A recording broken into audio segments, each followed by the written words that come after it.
Hello everybody and welcome back to the SG Women's Festival 2021. So nice to say that so many times, but I know the more I say that, it means that we're coming to, we're kind of bringing the festival towards the end. Well, but not yet though, because we still have two more really awesome segments coming up. Once again, we have some audience in the house, not so many as the last time because, you know, it's raining really heavily outside. We're coming to you live from Woodlands Community Club and it really is like pouring outside, so I'm glad we're all indoors and I hope you're safe in your homes as well. You know, kind of having, well, is it tea time? Yeah, about 3, right? So like tea time, having some kopi and teh. But you know, just because I want you to know that we have an on-site audience who's like here to support us, shall we ask them to make some noise? Thank you, everybody. Well, you see, they're very ready. They're like, yes, she's going to ask us to make some noise. So we better be ready to clap and scream. Yeah, so we have been having a really awesome morning and afternoon so far.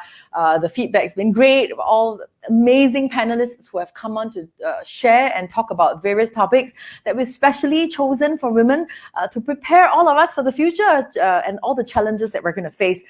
So thank you to all our wonderful speakers. And of course, we've had tons of support from our generous donors as well. And so we are going to continue the conversation. So please like our Facebook page and IG page. It's at SG Women's Festival. We've got a couple of hashtags today. We've got Celebrate SG Women, We Women, as well as hashtag SG Women's Festival. Now, just before we start the next segment, I just wanted to tell y'all one more time. If you've been with me since the morning, you're like, oh my God, Eunice is going to say it again. Yes, it's very important because there are prizes up for grabs, okay? So please post a picture of yourself with the W sign, like these, in any position that you want. You know, take a really nice photo, post it on our Facebook page. So it's the SG Women's Festival Facebook page with the hashtag SG Women's Festival and hashtag We Women. Okay, so post that on our Facebook page. You can post it on your own page as well, but to qualify for the giveaway, you have to post it on the SG Women's Festival Facebook page. And we'll choose four winners towards the end of the day. Did I say winners? Winners. 4 winners towards the end of the day. You stand a chance to win prizes up to like $495 that include 1 month supply of bird's nest from Glycan. You've got a whole entire camel nuts hamper. You've got a photography session with tomato photo, as well as an entire hamper from the makeup store. Okay, so we've got lots of really good stuff that we're going to give away. And in the meantime, let's move on to our next segment. Our panelists are ready on stage and I'm going to meet them soon. But before that, today we're going to talk, now we're going to talk a little bit about providing employment opportunities and caring for differently abled children. And it's my pleasure to introduce these amazing speakers to you. First up, we have Rishi Kesen. And Rishi is the co-founder of Softnate. Softnate hopes and aspires to serve happiness through their food and service. Oh, actually happiness, well, always comes through food, right? Well, most of the time anyway. And I've been to their website. It's really quite awesome. Softnate was founded by 2 former special needs educators, and they had a desire to create a company that would be inclusive and create jobs for people from all walks of life. Now that is a company statement that is really awesome, and we're going to hear more from him later. And next up, we have Eileen Yap, who is the founder of Singapore Fashion Runway. I'm sure you've read about her in the news. The Singapore Fashion Runway is a social enterprise that nurtures people with special needs through its Fashion for a Social Cause movement. Also a really awesome social enterprise that we're going to be talking to.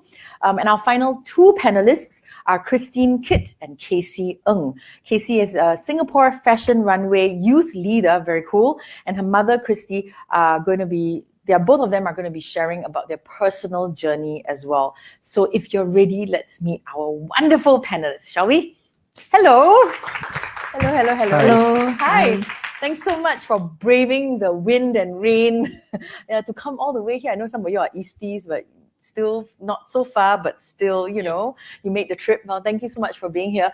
So much to talk about. And you know, today we're talking a little bit about providing employment for people with disabilities. Also the idea of inclusion as well, right? So why not we start a little bit by you know, telling our viewers a bit about what you do. So maybe we can start with Rishi. Rishi can tell us what Softnate is all about and, you know, what y'all are currently and planning to do. Okay. Okay. Yeah. Hi everyone. Thanks for having me today. And like you mentioned earlier, Our company name is SoftNet, and our background is myself and my partner. We were both teachers in a special needs school. So while there for about 5 years, we came to realize, mainly through the parents, that their kids, once after they graduate, they don't really have much opportunities in terms of work-wise. So they're either sent to sheltered homes or they just stay at home with their parents. And this I'm talking because I was mainly teaching students with autism. So the spectrum is quite wide, and the kids, they fall in different different areas of the spectrum. So there is a certain group that are just unable to work in crowded places or even F&Bs and like that. So we decided to try to do something along those lines to employ them. So that's when SoftNet came about. So if you talk about SoftNet, you wonder, this word doesn't make any sense, but it's actually because we just put out a table and then we sold lemonades and soft serve ice cream. So SoftNet. I love it. So that's how it came about. So simple and sweet, right? Simple, yeah. So we did think that the work process involved in F&B would be suitable, ranging from selling food to food prep. So and that's how SoftNet was born. Correct. And something that you mentioned that I thought was also very important to just talk a little bit about. A lot of people with autism or people with disabilities are pushed out of and aged out of the system at 18. That's true. Right. Yeah. So I mean that's why employment for people with disabilities is really, really important, because that's the age, where they've got to find something to do. Correct. Right. And a lot of them are very productive. They want to contribute and they can contribute. That's true, definitely. They're just differently able. Yes, absolutely, yes. right? Yep. And so tell us a little bit more about how your company goes about to engage people who are differently able, and what kind of whether it's like a training program or something that you put them through. Okay, so before we could actually reach this stage, we needed to be a profitable business. So we were doing bazaars, we were doing art pop-up markets and all that. So we slowly saved, and then right now we are able to employ these students.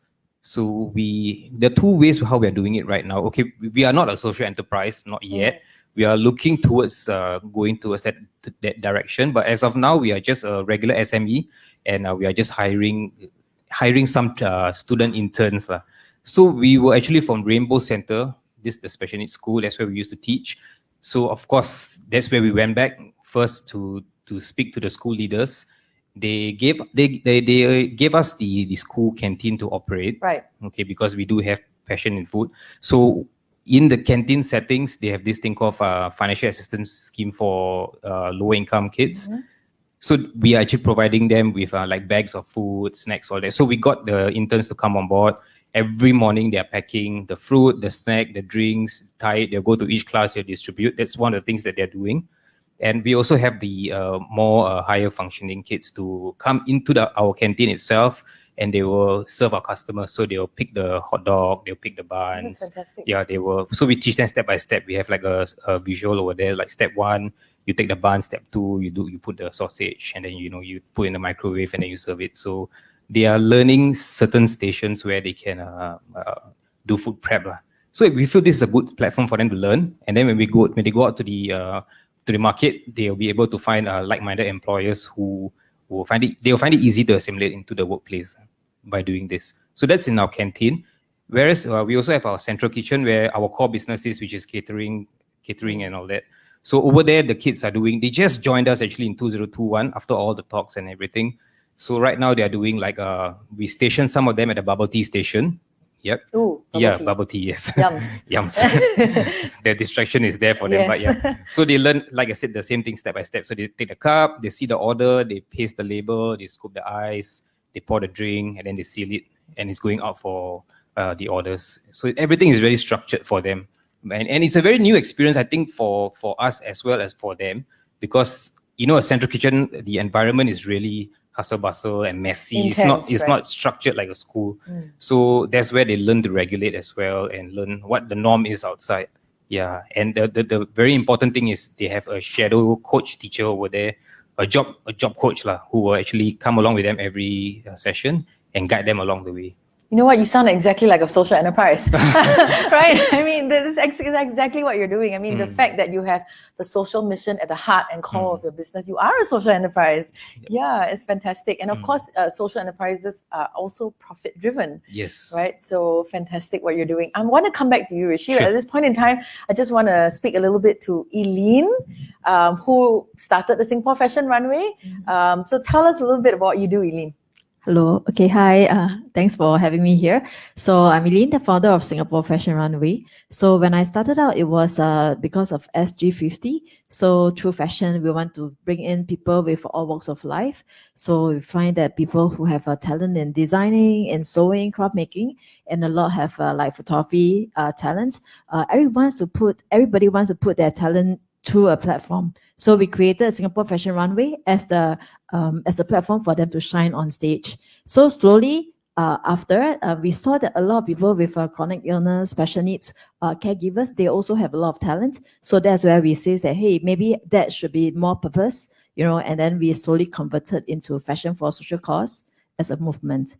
Yeah, so today we are a social enterprise. And then today we actually bless the people of communities. So mainly the youth with special needs, as well as the caregivers. So we run a center at Marina South Pier. So every Saturday, the mummies, daddies, the families will come on to the center at Marina South Pier, and together we do things that bring on the passion through them. Yeah. Tell us a little bit about some of the activities that you do. So we split up into various departments. So one department is actually creative arts. So creative arts will be people with drawing talent. So we like to discover what kind of a drawing they like to do. Right? They love designing drawing, and then after that we turn their artwork into like different aspects. Like David likes to illustrate. So So that is one part, creative arts.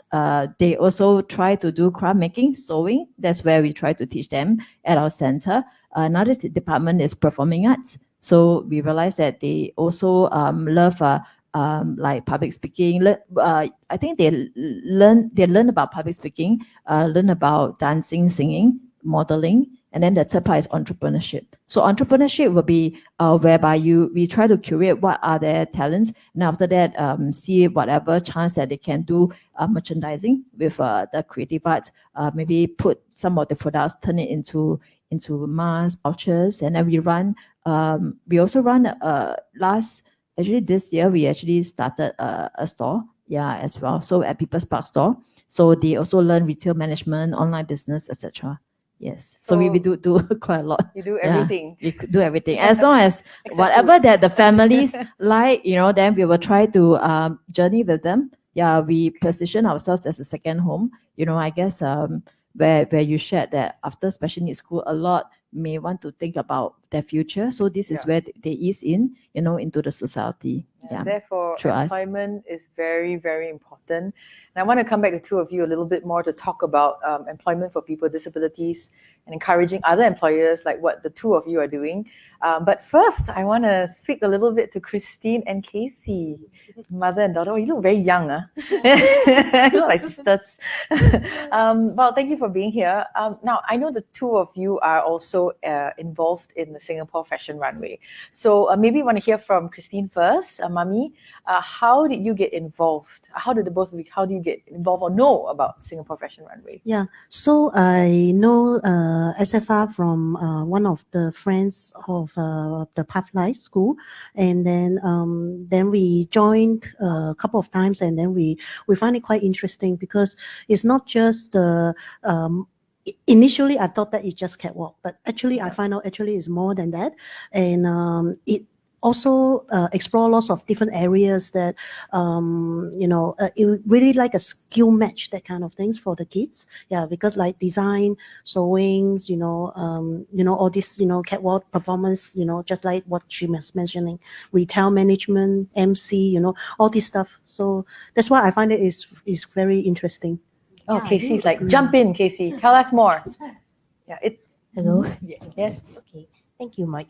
Yes. So I do agree with my mom there that Singapore Fashion Runway is a beautiful, inclusive platform that allows me and others to live a life of courage and develop us to more confident individuals. I love that you said courage very loudly. We should all say courage very loudly. Shall we say it together? 1, 2, 3. Courage! Courage! Yeah, I love that. That's fantastic.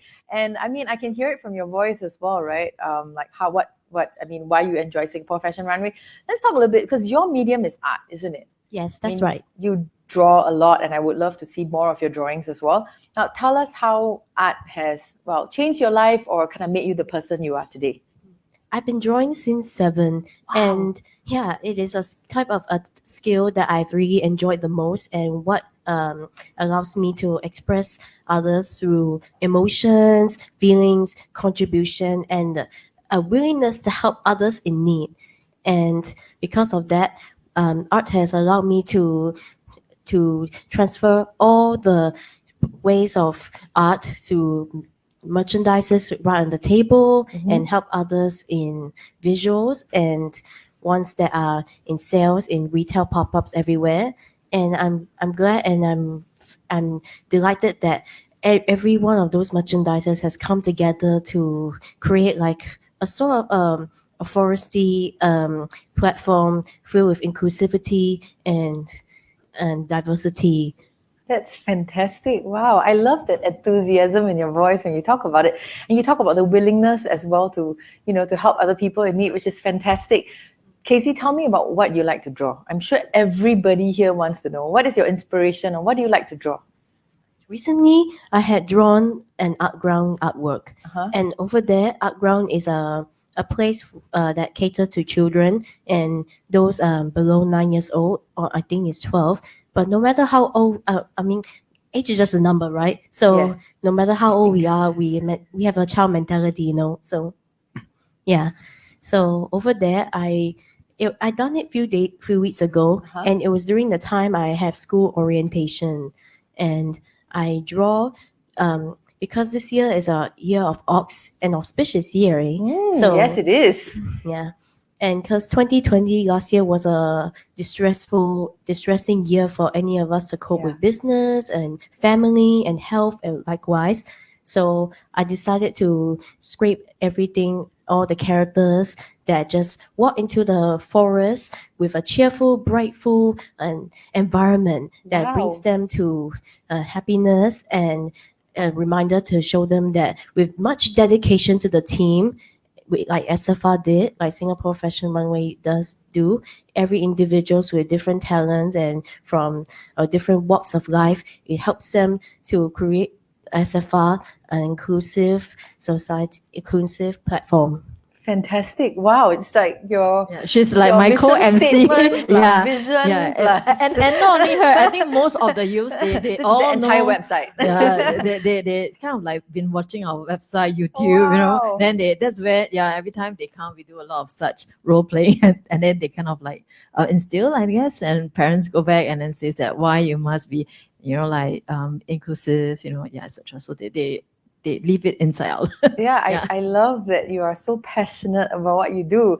I think sometimes we forget that, right? We get into the daily grind of things and we forget that passion. And I can really feel that passion that you have for art coming through, Casey. Thank you so much. Now, just at this point, I just want to talk to Mommy a little bit, and I'm going to come back to you again.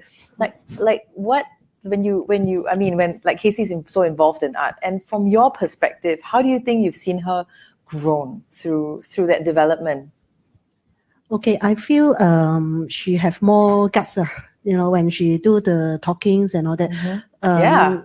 But she also quite outspoken initially, but she don't like, she kind of not very talk to strangers a lot. But joining the SFR, she start to talk to many people, from different levels and different departments and all that. Then it opened up. This is something that unable to do at school, be honest. So this is why I feel it was very good. And for me as a parent, actually for me, I also touch on some of the areas that I never do when in my current job. I'm a finance analyst, but they are doing catwalk, MC, and then doing event, event management. This is something that I never encountered in my life technically. So it's a win-win situation. It's a learning, with the parents as well as the kids. Fantastic. Yeah. How do you feel when you hear that, Eileen?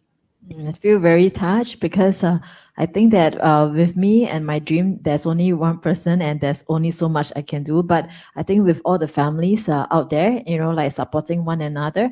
And I mean, after some time when a mom has been looking after his or her own child, it's also good for them to, look at, I think as a team, rotate and give support to other youths and other families as well. So I always feel very touched. And without everyone, without community, without the partners, I don't think I can even continue this dream.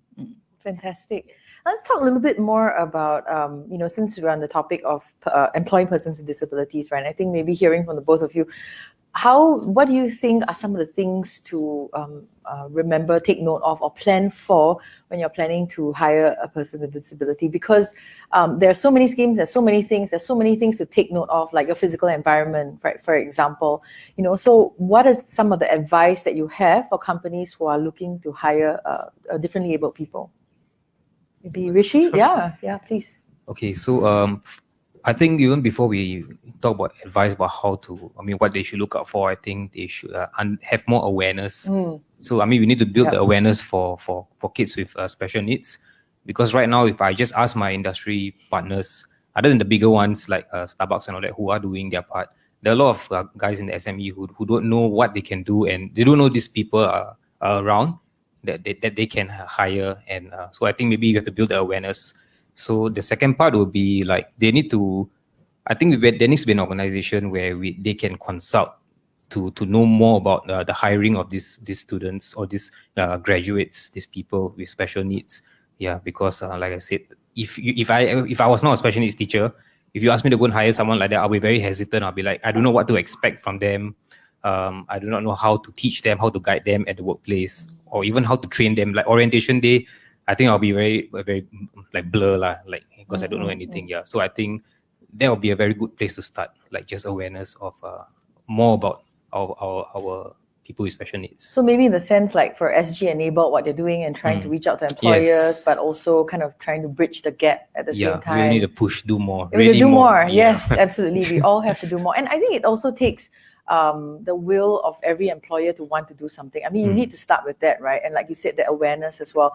So how do you think, for example, I mean, when you come across like social enterprises like yourself, in your own capacity, what do you think, you've been doing or you can do to kind of bridge that awareness gap in that sense?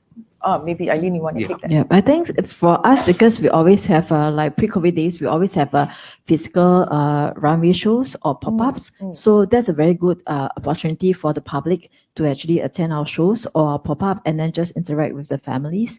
So remember, like about 2 years ago, we actually did PAP Women's Wing, and they had a conference. After the conference, all the 500 delegates actually came to the carnival, and from a photo shoot till merchandising to I think even craft making is all managed by the families. So I think in opportunities like this, whereby organizations are able to open up, and it's a good starting point for them to just learn to interact. Yeah, I think other than that, we have a center, so I think they can come close, in contact with us on Saturdays. That's where we see the families. So that's where they take certain steps, to actually learn about how a person with disability or special needs, like work. And most of the time, I think that after interaction, I think that we are always very inspired by them, because after knowing them, we know the talents, we know their gifting, so we actually feel that we learn more from them rather than the other way.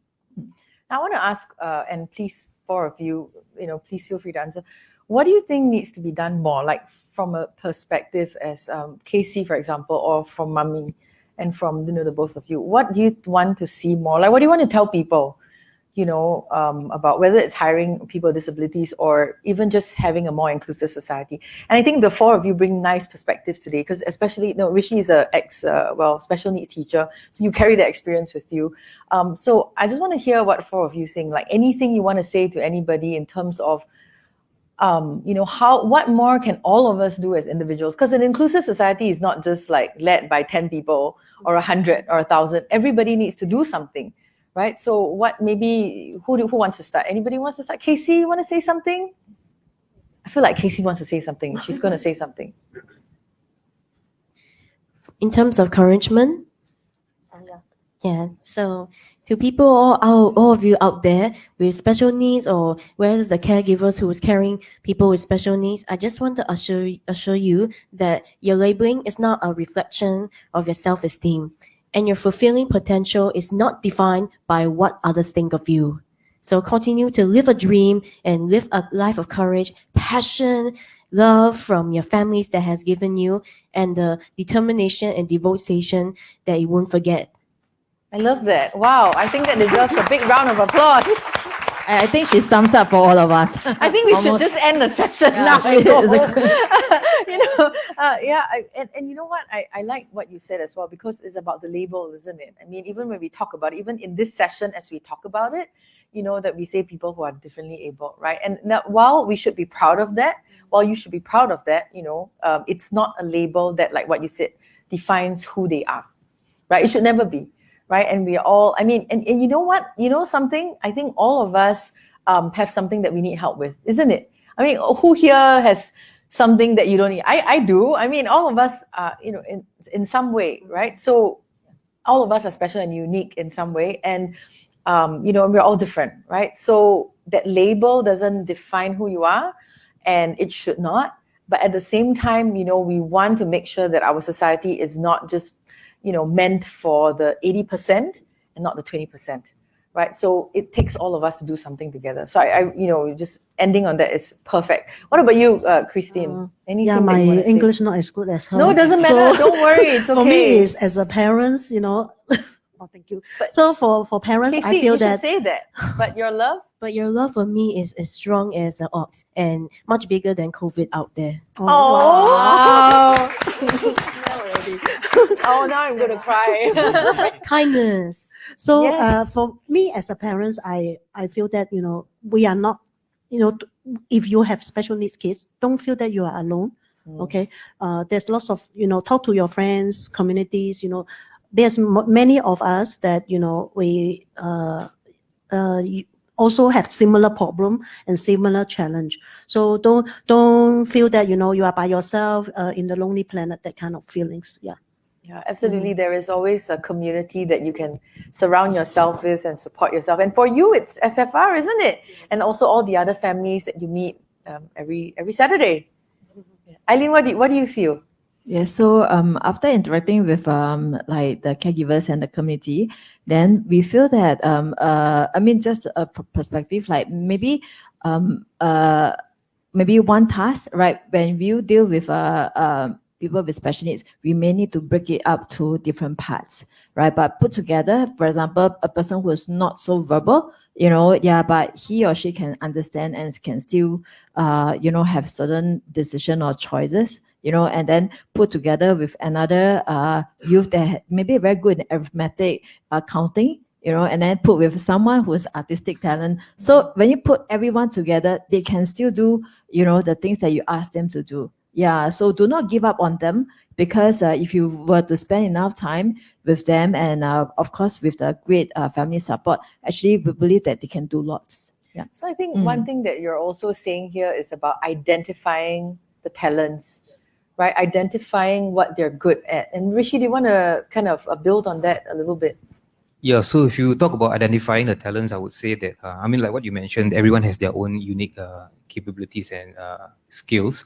So maybe they should start at the school level, or the caregivers, they should actually pick out all these things. Just don't put them like, you know, you are this level, that level. Like you are good in art, you nurture them in art. You are good at doing certain packing tasks, you nurture them in that area. Then there should be I just feel like idealistically there should be a system that helps them identify their talents, and then when it comes to job placement, it'll be easier for employers like us to actually identify and say, okay, you know, I think my workplace is suitable for these kids, these graduates, something like that. It would be really awesome. So it'll be easier for us as well, who don't know what's going on, who are not so aware, to be able to make the hiring process much easier. Do you find that that works for, like, if you have that information? Yes, because right now I am working with schools like especially Rainbow Center. So they have a senior program, they have teachers like job coaches and everything who are nurturing the kids. But it's pretty new, I would say, that they're doing this intensively right now. So that's when we can actually tell them that we are looking for someone to do, like, let's say, packing of bentos. So they say, if this particular student is good at following step 1, step 2, step 3, close, like that. So it's good. I mean, it may sound very mundane and all that, but at least it's something for them to do, and it's productive. But it's a skill for them, and they're yes, contributing. Correct, right? and they feel good about it. It's like some of them are in my Facebook because they added me. Then then I can see that they will actually type things like, today I did this. I mean, to other people, they might just press a like and all that, but for us, we feel like it's really awesome. Like today I did this. It's actually a very big accomplishment for them. It may seem very mundane to the general public, but it's really, if you just say good job so and so, or see you tomorrow again, good job, they'll feel very happy, and I think it's nice. But yeah, and exactly. I mean, we all contribute in our own way, right? I mean, no job is too big or too small. Yeah. Everybody contributes equally, right? And that's the thing. It's also that sense of pride, because you might do like what society might consider a very important job, but if you don't have a sense of pride in your job and a sense of passion, like I can feel from Casey, then maybe, what's to say that somebody else who might do a job that society might not consider to be that important, but has that sense of pride and a sense of passion, I think that counts for a lot, because they do their job really well, right? I mean, because look, this is what I need to do and I'm going to do it well. And I think that's really important as well. Anything that you want to say to employers or to, just the general public out there when it comes to, disability issues? Okay, disability issues. I can't speak for all the disabilities, Yes, because but let's say so if you work just mainly with people with autism, right? especially. Yeah. So like you said, it's not a label, and especially when when they're young, they're still kids, they may look cute, so people may just overlook it. But once they are 18 years old and above and they graduated, they look like you and me. Then in public, when they act out or do things like that, people will start to record and all these things. So that's where it affects us.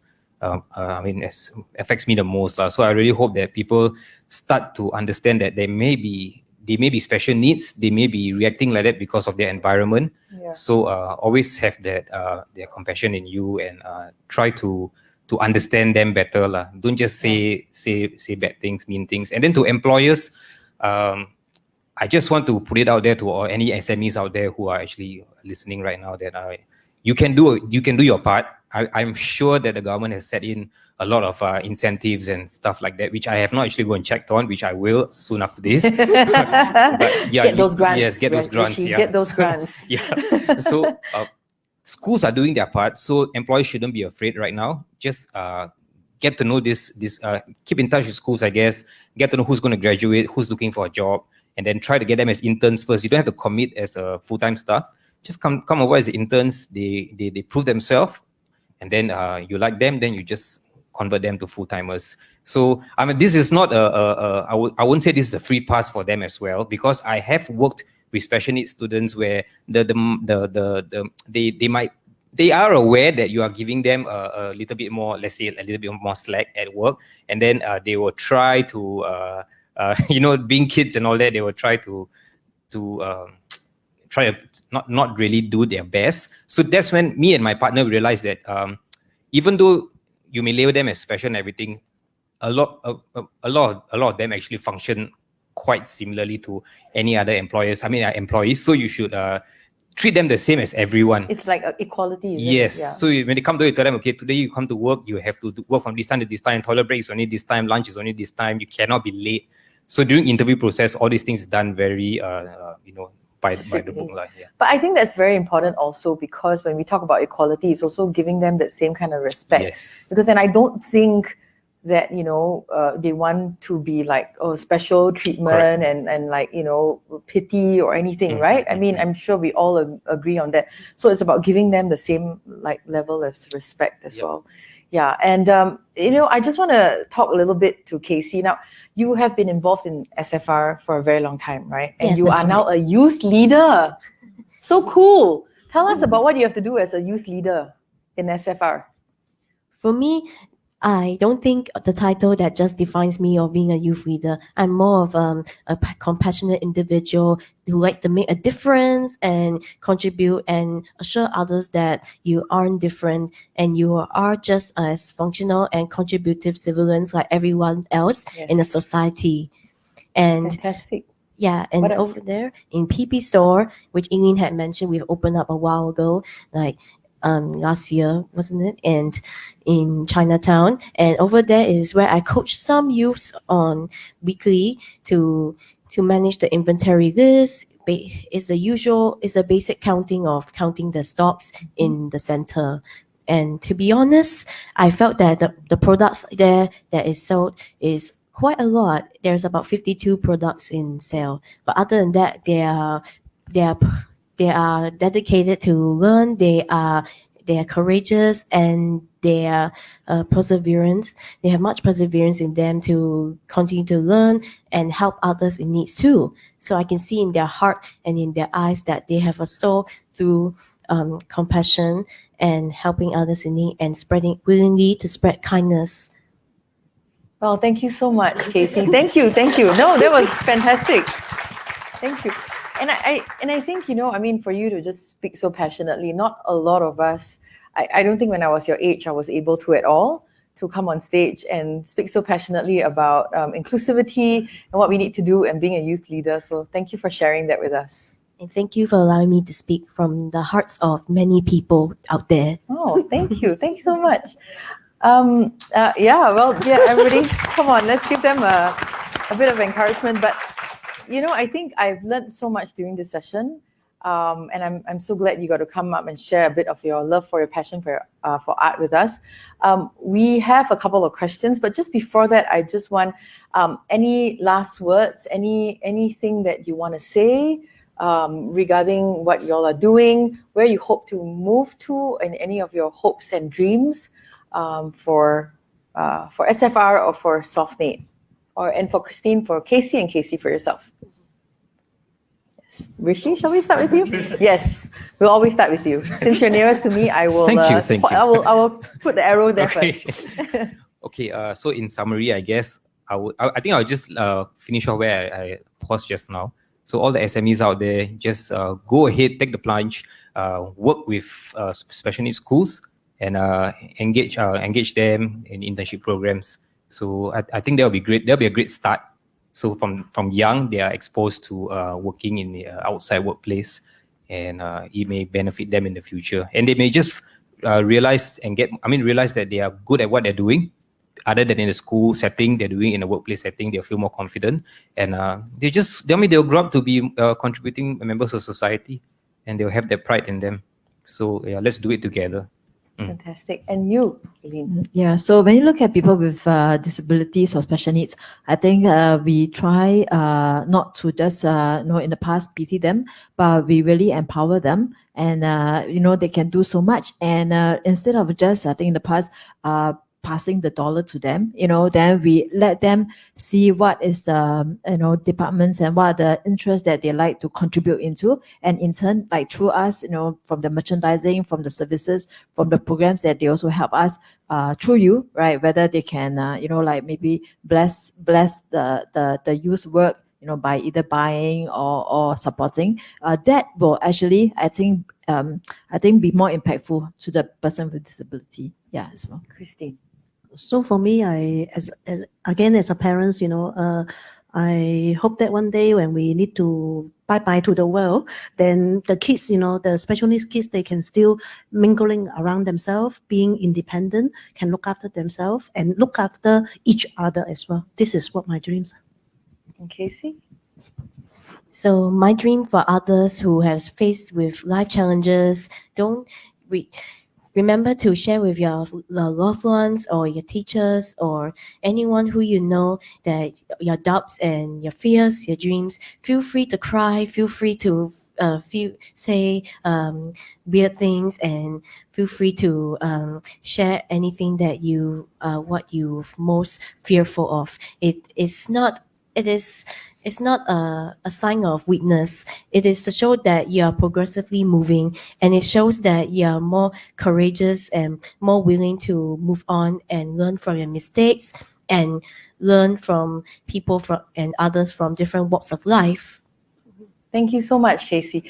Now, we've got a couple of questions that have come in. We've also had a comment that come in, and I believe that conversation is all about discourse, right? We have to agree to disagree, and sometimes we agree on certain things and sometimes we disagree. So we've had a comment that has come in, and I thought maybe all of us, five of us, I have to count, 5 of us, can address this together. So I'll read out this comment, and maybe people in the audience can please feel free to contribute as well. So Kain Chu says, and I just want to say first that thank you for sending all your comments, because like I said, a conversation is about discourse. I think it's good to bring on topics that we can talk about and debate about and put forward our opinion, okay? So it says that we need to go beyond this discourse about doing to care about how they feel inside. The conversation feels a bit condescending and patronizing, and right now the special youths and adults are being pigeonholed into available work instead of what suits their interests. So I just want to thank Kain Chu for sending in his comment, and maybe we can talk a little bit about this. How, and I think I understand what you're saying. So it's about being pigeonholed. So therefore, she's saying that just because you have autism, therefore you can only do this work or you can only do this work. And definitely, I think, it goes beyond that, right? So I think something that Rishi mentioned was that, they have different talents, and it's about Eileen said a little bit about identifying these different talents and then working with employers to see, how to bridge that gap. So maybe, is there anything that you want to say as employers, maybe towards this respect in terms of, yeah. Okay, so, I mean, let's say for me, I'm an F&B company. Mm-hmm. So whoever comes to work in my company is either going to cook, pack food, and deliver the food. I mean, just broadly speaking, just like that.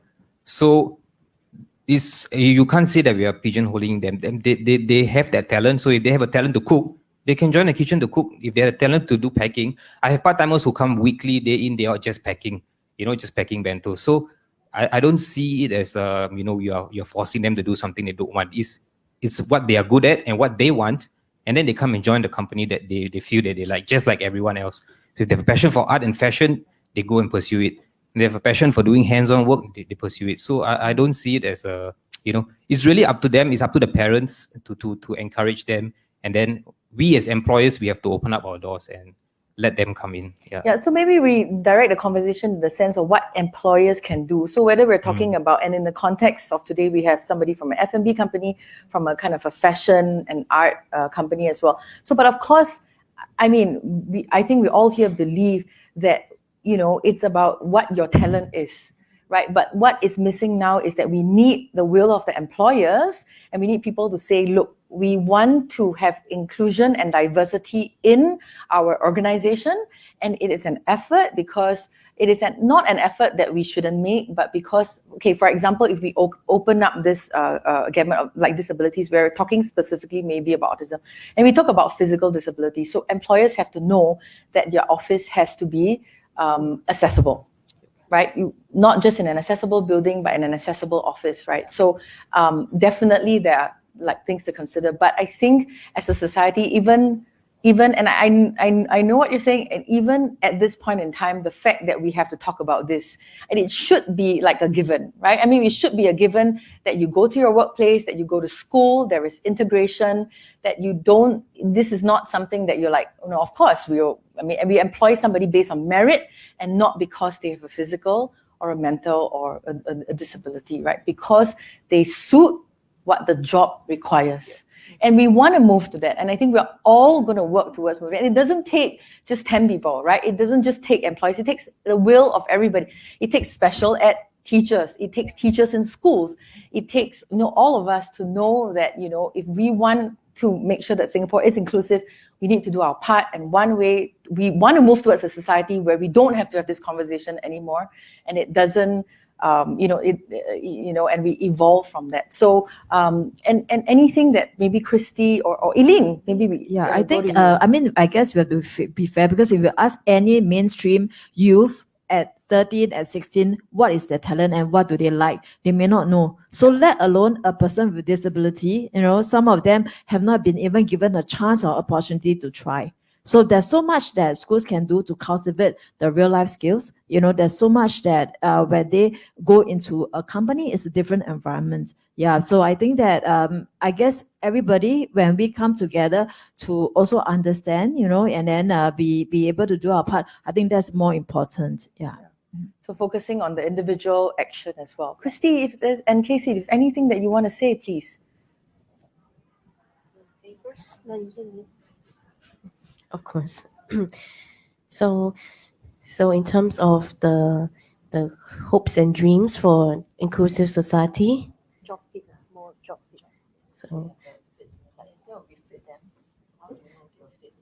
So that one is hard to say for me, to be honest. But other than that, we look into youths or people with talent and background, and maybe other professions that also specialize in different fields.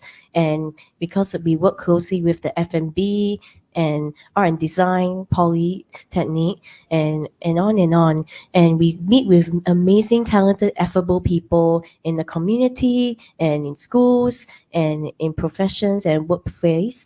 And I felt deeply appreciated of others who is willing to make time to help others in need and to share talents and to laugh, share stories along, and cry along even when they want to, and chat and feel a life of courage, and knowing that life is full of possibilities. We wouldn't know if either any one of them is going to face challenges, or any one of them who faces difficulties, or whether the enterprise is going to end. But no matter what happens, the feeling of the community and the inclusivity, holistic environment is right there in our tender hearts.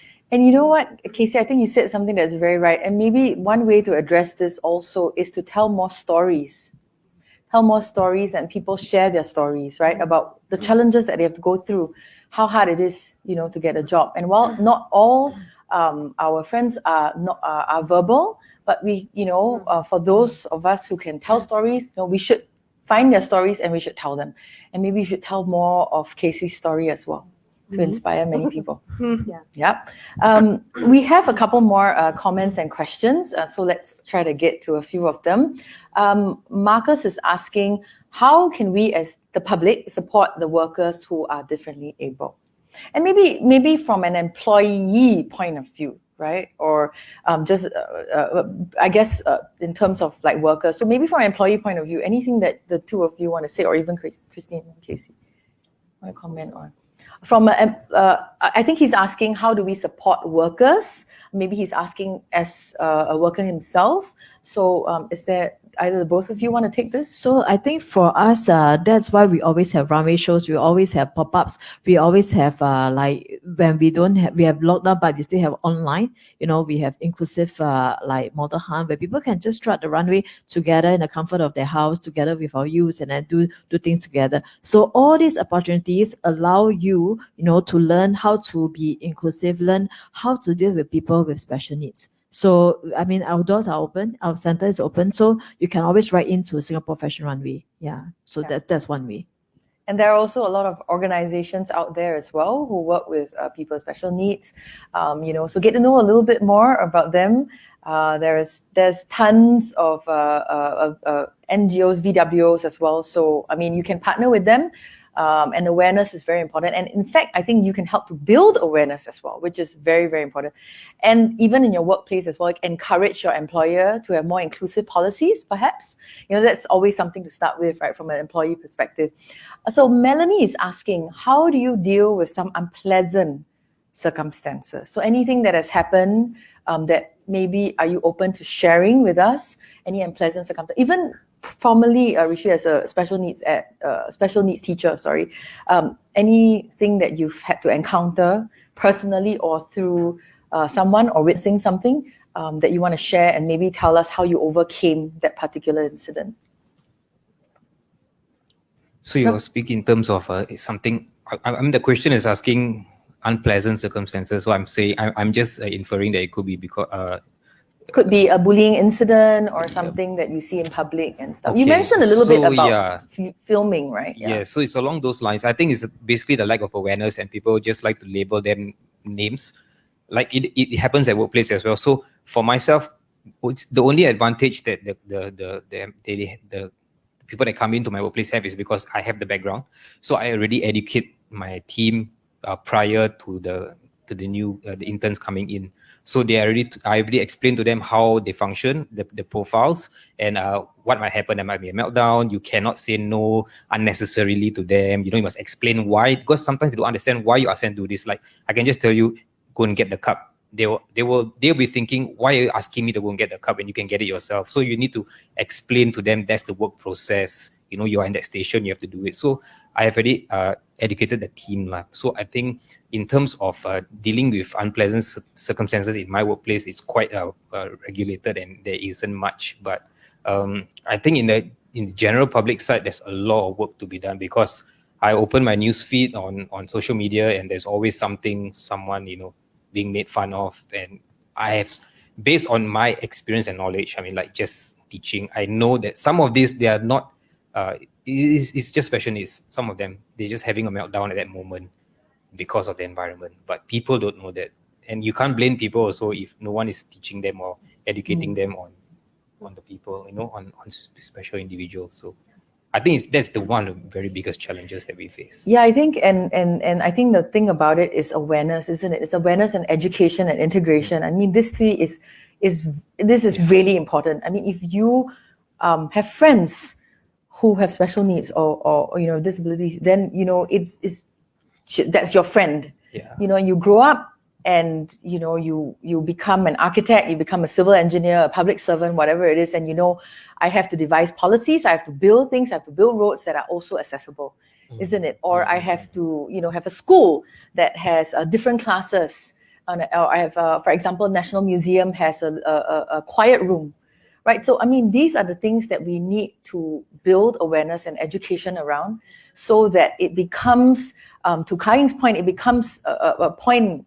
in Singapore's history that is just the way it is, right? I mean, this is just something that we do because we're all Singaporeans, and everybody deserves an equal opportunity. Eileen, do you have anything, or Christine and Casey, to add to that? I think like today, the people with special needs, in a school, they are well looked after. They have understanding teachers. They have methodologies that can deal. I think once they graduate and into the society, once they graduate into a mainstream, so that is where the rest of them are not sure how to deal. So I think we have. I mean, yeah, if we have X amount, then with the majority who actually needs to, need to be nurtured. Yeah, it's the other way around, I feel.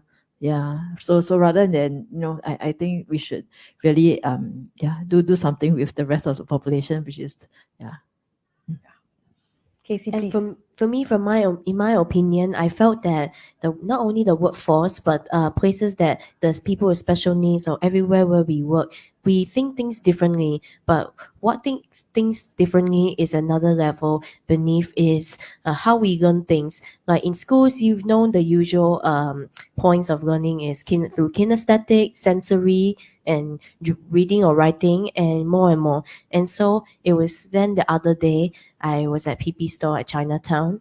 I was coaching youths who are not only ranging from Down syndrome, but also in autism and many more. And so there was once once I point out to her to write a numeral of the stocks available or here, and he or she seemed to have trouble with the concept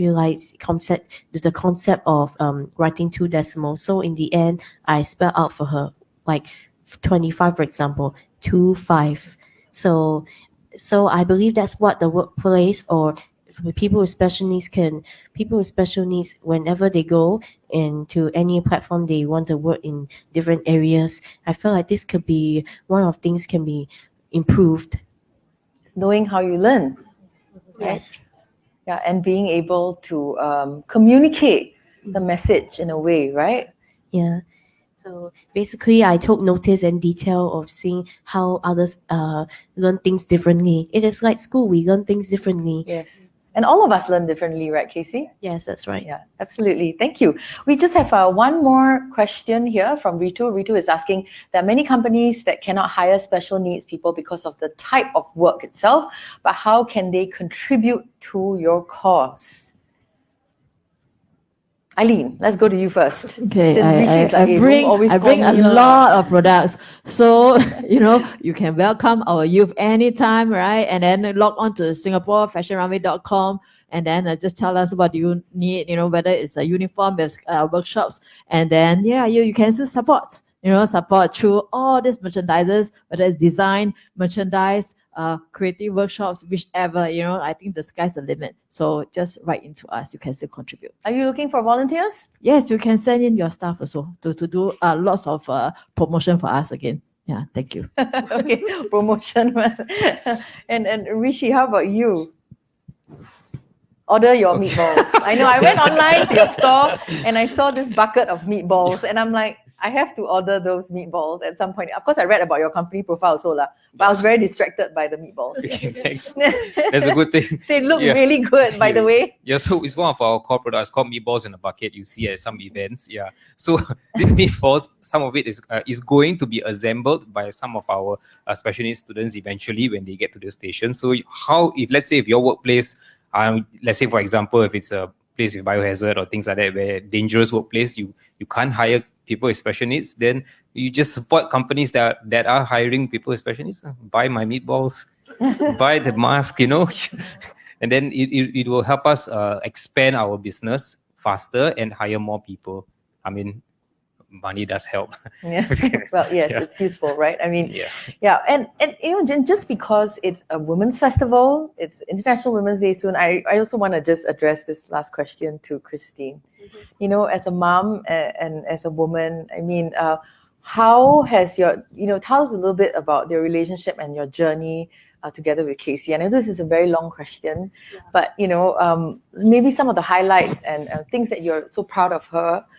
Maybe just share those little moments with us, if possible. Yeah, so I feel for me is this is not a one person's job, be honest, So as a parent also must play a part, to make sure that, give good guidance to your kid, but also, with the right support with the school, families, relatives, and association like this, is very important. Even just normal,